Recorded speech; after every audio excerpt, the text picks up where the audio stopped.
مسلمانوں کے لیے قبلہ اول، یہودیوں کے لیے ہیکل سلیمانی، عیسائیوں کے لیے وہ مقام جہاں عیسیٰ ابن مریم کو صلیب پر چڑھایا گیا۔ یہ دنیا کی واحد سرزمین ہے جس کو مسلمان، یہودی اور عیسائی تینوں مقدس مانتے ہیں۔ اس کے گلی کوچے کئی جنگوں کی عینی شاہد ہے۔ اس کی بستیوں نے درجنوں بار مکینوں کو جلا وطن ہوتے دیکھا ہے۔ تاریخ کی کتابوں میں ارض مقدس پر پہلا حملہ تقریباً 2500 سال پہلے 587 قبل از مسیح میں سلطنت بابل کے بادشاہ نے کیا۔ اس کی فوج نے ہیکل سلیمانی کو تباہ کیا، ہزاروں یہودیوں کو قیدی بنایا، انہیں ان کے گھروں سے بے دخل کر کے غلام بنا کر لے گیا۔ اس حملے کے نتیجے میں تابوت سکینہ غائب ہو گیا، جس کا آج تک سراغ نہیں لگایا جا سکا ہے۔ کہا جاتا ہے کہ اس صندوق میں حضرت موسیٰ کا عصا، حضرت ہارون کا امامہ، حضرت سلیمان کی انگوٹھی، منسلوہ سمیت انبیاء علیہ السلام کی مزید نشانیاں موجود ہیں۔ یہودیوں کی مشکلات اس وقت ختم ہوئیں جب 539 قبل مسیح میں ایران کے پہلے بادشاہ سائرس اعظم نے سلطنت بابل کو فتح کیا۔ یہودی قیدیوں اور غلاموں کو رہا کیا، انہیں اپنی سرزمین پر واپس جانے کی اجازت دی۔ یوں جلا وطن ہوئے یہودی اپنی سرزمین پر واپس لوٹے۔ انہوں نے ہیکل سلیمانی کو اثر نو تعمیر کیا۔ زیادہ وقت نہیں گزرا کہ رومی افواج 63 قبل مسیح میں یروشلم پر حملہ آور ہوئیں۔ ہیکل سلیمانی کو پھر تباہ و برباد کیا گیا، یعنی یہودیوں کی عبادت گاہ کا نام و نشان پھر صفحہ ہستی سے مٹ گیا۔ وقت گزرا، قیصر روم کا اقتدار رومی یہودی بادشاہ ہیرڈ کے ہاتھ میں آ گیا اور اس نے اپنے دور میں ہیکل سلیمانی کو پھر سے تعمیر کروا دیا۔ یہی وہ دور تھا جب انبیاء کی سرزمین فلسطین پر ایک اور نبی حضرت عیسیٰ علیہ السلام کا نزول ہوا اور بعد میں انہیں یہیں مصلوب بھی کیا گیا۔ اس کے بعد مسیحیوں کے لیے بھی یہ سرزمین ارض مقدس بن گئی۔ نزول عیسیٰ کے بعد یروشلم پر پہلا حملہ 17ویں عیسوی میں رومی شہنشاہ تیتوس نے کیا۔ اس نے یہودیوں کو قتل کیا، ہیکل سلیمانی کو مسمار کیا، زندہ بچ جانے والوں کو جلا وطن کیا۔ وقت نے کروٹ لی اور 6 صدی بعد جا کر حالات پھر تبدیل ہوئے۔ 638 عیسوی میں خلیفہ دوم حضرت عمر فاروق رضی اللہ تعالیٰ عنہ نے قیصر روم کو شکست دی اور بیت المقدس کا کنٹرول مسلمانوں کے قبضے میں آ گیا۔ تاریخ میں یہ پہلی بار تھا کہ اس پاک سرزمین پر خون کا ایک قطرہ نہیں بہا اور فتح نصیب ہوئی۔ تقریباً 500 سال مسلمانوں نے بیت المقدس کی پاک سرزمین پر حکومت کی۔ 1099 عیسوی میں پہلی صلیبی جنگ چھڑ گئی۔ صلیبیوں نے مسلمانوں کو شکست سے دوچار کیا۔ عیسائیوں کا بیت المقدس پر قبضہ ہو گیا تو انہوں نے مسجد اقصیٰ میں بہت رد و بدل کی۔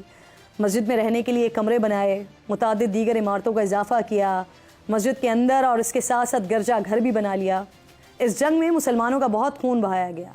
مسلم سلجوق ریاست بڑھ چکی تھی، مسلمان زوال کا شکار تھے، لیکن انہوں نے بیت الاقصیٰ پر اپنا کلیم نہیں چھوڑا تھا۔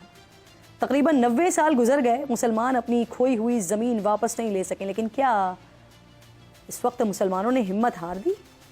نہیں، اور پھر اللہ نے ایک مرد مجاہد کو بھیجا، سلطان صلاح الدین ایوبی، جنہوں نے بیت المقدس کو آزاد کروانے کی کوششیں شروع کی، لیکن بار بار ناکامی کے بعد بھی وہ رکے نہیں، حوصلہ نہیں ہارے۔ تقریباً 16 حملوں کے بعد بالآخر فتح یاب ہوئے۔ سلطان نے مسجد اقصیٰ کو اپنی اصل حالت میں بحال کیا۔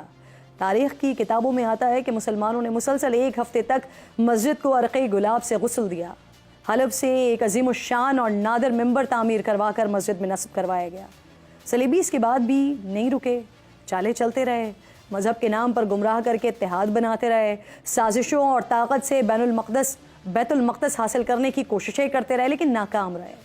15ویں صدی میں جا کر بیت المقدس سلطنت عثمانیہ کے پاس آ گیا۔ عثمانی سلاطین نے شہر کو جدید خطوط پر تعمیر کروایا، سڑکوں سے لے کر ریلوے لائن تک جدید نظام بنایا۔ عہد عثمانی کے دوران یہودیوں نے آزاد یہودی ریاست کے قیام کی بڑی کوششیں کی، لیکن وہ کبھی ایسا کر نہیں سکے۔ 1917 میں عثمانی سلطنت کا خاتمہ ہوا، برطانیہ نے بیت المقدس پر قبضہ کر لیا، اور پھر وہ ہوا جس کا نتیجہ آج فلسطین کی مظلوم عوام سمیت پوری دنیا بھگت رہی ہے۔ دنیا بھر سے یہودیوں کو لا کر یہاں بسایا گیا۔ طویل منصوبہ بندی کے بعد 1948 میں یہودی آبادکاروں نے اپنی مذہبی ریاست اسرائیل کے قیام کا اعلان کیا۔ فلسطینیوں اور دیگر عرب ریاستوں نے اس کو تسلیم کرنے سے انکار کیا۔ بین الاقوامی برادری نے اس کو غیر قانونی قرار دیا، لیکن اسرائیل ٹس سے مس نہیں ہوا۔ اسرائیل نے قبضہ چھڑانے کے لیے عرب اسرائیل جنگیں بھی لڑیں، لیکن مسلمانوں کو کامیابی نہیں مل سکی، اور سازش کے ساتھ ساتھ ہمارے ذہنوں میں یہ بات باور کروائی جاتی رہی کہ یہودی دنیا کی سب سے طاقتور قوم ہے اور مسلمان اس سے لڑ نہیں سکتے، جیت نہیں سکتے۔ مسلمان حکمرانوں کی عیاشیوں نے مسلم دنیا کو کمزور بنایا، جس کا فائدہ اسرائیل کو ہوا۔ آج ہمارے بڑے بڑے دانشور بھی یہی کہتے پھرتے ہیں کہ 70 سال میں جو کچھ حاصل نہیں کر سکے وہ اب کیا حاصل کر لیں گے۔ تو ان کی اطلاع کے لیے یہ عرض ہے کہ صلاح الدین ایوبی نے بھی 90 سال بعد مسجد اقصیٰ کو حاصل کیا تھا۔ اس وقت بھی دشمن بڑا مضبوط تھا، مسلمان اس وقت بکھرے ہوئے تھے، لیکن اللہ نے ہمیں فتح دی تھی۔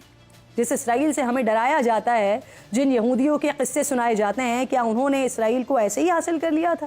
انہوں نے بھی 2500 سال طویل جدوجہد کی ہے، لٹتے رہے، قتل ہوتے رہے، قیدی بنے، غلام بنے، جلا وطن ہوئے، گمنامی کی زندگی کاٹتے رہے، الغرض ہر حالات کے بدترین حالات کا سامنا انہوں نے کیا، لیکن اپنی اولادوں میں بس ایک بات منتقل کرتے رہے کہ اس اپنی ریاست کو انہوں نے حاصل کرنا ہے، اور وہ انہوں نے سازشوں سے حاصل کر بھی لیا، اور اب طاقت اور مال کے بل پر قابض بھی رہنا چاہتے ہیں۔ لیکن ہمیں کسی صورت مسجد اقصیٰ کو بھولنا نہیں ہے۔